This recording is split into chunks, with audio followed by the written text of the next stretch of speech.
My name is John. People say I'm a good trucker. I've mastered every highway in the country. But somewhere along the way, I lost the only road that mattered, the one that led back home, and to the woman I loved. It all started 5 years ago, with a stupid document that cost me everything. I just landed a no long-haul route, which meant more money. I came home, excited, telling my wife we could finally start saving for a bigger house.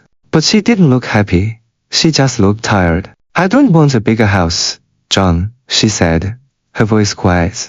I just want a husband who comes home at night. Her words hit me like a slap. Didn't she get it? Every lonely mile, every greasy spoon diner. I was doing it for them, for her and Sarah. I wasn't just driving a truck. I was trying to build a foundation for their happiness. But all she saw was a man who was leaving again. I felt this wave of anger and hurt wash over me. I wasn't being understood. I was being blamed. Is that what you think this is? I yelled, my voice cracking with the frustration I couldn't hold back. You think I enjoy sleeping in truck stops and eating garbage? I do this for US, for this family. If you can't see that, then fine. I'll just go do the only thing I seem to be good for. I stormed outdoors. In my rearview mirror, I saw her run after me, her mouth open in a scream I couldn't hear. Then, a blinding flash of headlights, a sickening crunch of metal, and she was gone. My daughter, Sarah, saw the whole thing from our front porch.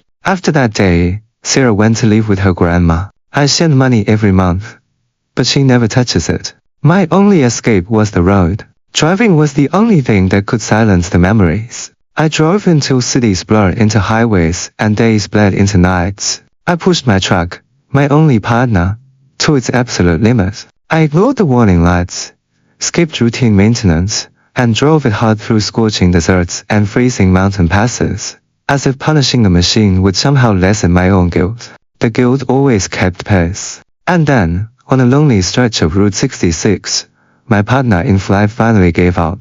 I was flooring it up a long grade, the engine screaming in protest, when there was a loud bang and a plume of black smoke. The engine choked, sputtered, and died. It had finally quit on me. I was trapped. I ended up at a dusty old garage run by a woman named Maria. She took one look at my engine, then a long look at me. I can help, she said.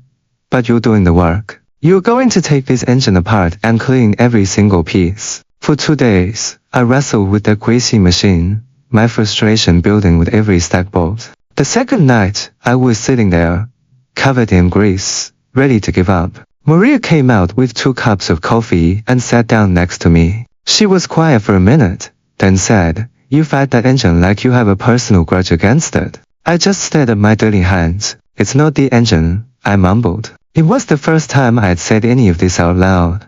"I messed up, Maria.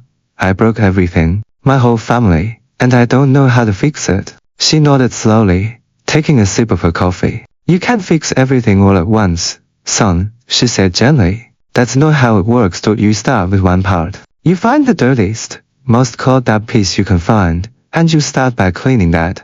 That's the only way." The next day, guided by her words, I dug deeper into the engine, and I found it, a tiny filter, completely choked with thick, black sludge. It was so blocked up, it had stuffed the whole engine. Holding that small, ruined part in my hand, I finally broke. This was me. My guilt, my anger, my grief. I had let it all build up inside until it choked the life out of everything. I sat on that dusty floor, a grown man crying like a child. It took another full day to clean every part and put the engine back together. When I turned the key, it hummed with a smooth, steady power I hadn't heard in years. I sat in the cab, the engine running, the open road ahead of me.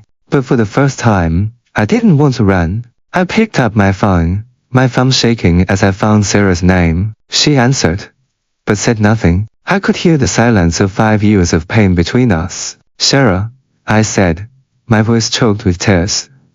I'm so sorry.